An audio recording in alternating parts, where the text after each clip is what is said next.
Okay, today we're going to look at a fairly simple case of inheritance tax and how we can manage inheritance tax by making gifts before death. So we've got a simple setup here with John Smith, who has no assets of his own, but he has an income and a few things he spends money on. Father, who has assets of a home which is worth 550,000 and a savings account of 230,000, and mother, who has a savings account of 145,500. So fairly wealthy parents for whom inheritance tax will be an issue. What we're going to do today is look at two different scenarios, one where we make a gift before death and one where we don't. So in order to compare like with like, what I'm going to do is switch off randomization there so we get exactly the same economic scenario in both cases.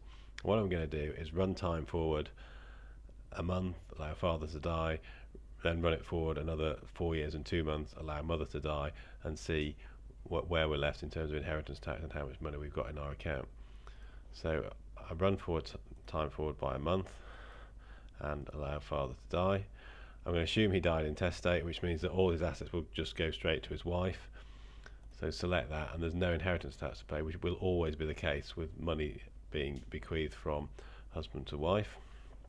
So I can look at mother now. She's now inherited that £230,000 he had in savings, plus the house, which is worth £550,000, and has a net asset value there of £926,000. So I'm going to run forward another 2 months and 4 years, and at the end of that period the home's worth 483,000 and we've got 179,000 plus 288,000 in savings, a total net asset value of £950,000.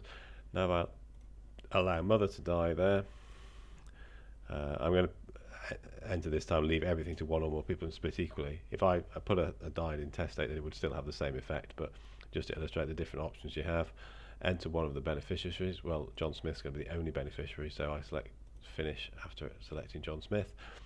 And given how the estate was bequested, there is an inheritance tax liability of £120,000, and we're going to put that should be split according to how the estate was split, i.e. it all goes to John Smith. Now where does that £120,000 come from? Well, if I go into the fiscal tab here, I can see the inheritance tax allowance was £325,000. Since my father didn't use any of his inheritance tax allowance, that is effectively doubled to £650,000. I remember that mother's total assets were worth £950,000.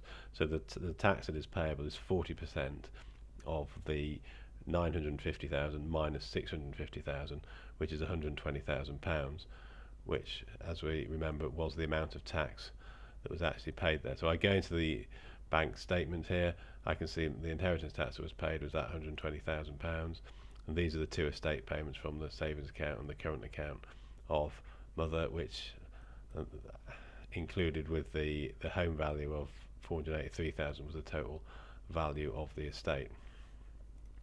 Okay, that's how much tax we pay. So we've paid that £120,000 in tax. That's having done nothing to manage inheritance tax. What I'm going to look at now is supposing we do try and manage inheritance tax by actually gifting money before death. So I'm going to close this version of the model and I'm going to run the model again. I'm going to load up the same initial file. I'm going to switch off randomization again, and I'm going to do the same thing with one change. So father, we're going to run forward a month and then allow father to die. Assume he died intestate again. And if we look at mother, we can see the same assets she had last time. Now I'm going to step forward 1 month, then I'm going to make a gift from mother to John Smith. So right click on current account, transfer money to another person. I'm going to make this gift of £100,000. That gift goes to John Smith, and it's a gift rather than a payment. If it was a payment, it would add on to his income tax. If it's a gift, then it goes into the inheritance calculation for mother when mother dies. So we select that as a gift. We can see current account's gone down by 100,000 there. In John Smith's current account, there's that £100,000 that's just been paid in. So I'm now going to run forward by another month and 4 years. 2, 3, 4.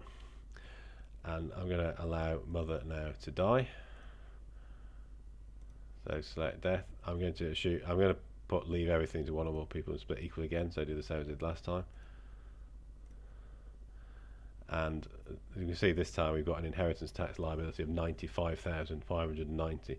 Now broadly that's been decreased, because instead of paying inheritance tax on the whole of that £100,000, because it was given between 4 and 5 years ago, we're only actually paying tax on 60% of that. So there's a significant reduction in the inheritance tax liability that has to be paid.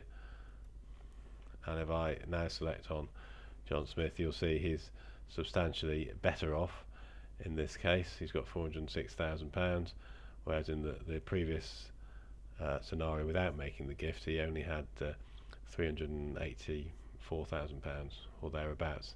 So by making this gift, John Smith is paying less tax on the inheritance from his mother and is significantly better off, and that's without changing any other spending patterns. Okay, so that's illustrates quite an important point about the pensions model. If you switch off the randomization feature, you can just run two scenarios in parallel and look at different decisions you might make, and look at what the net impact of those decisions are.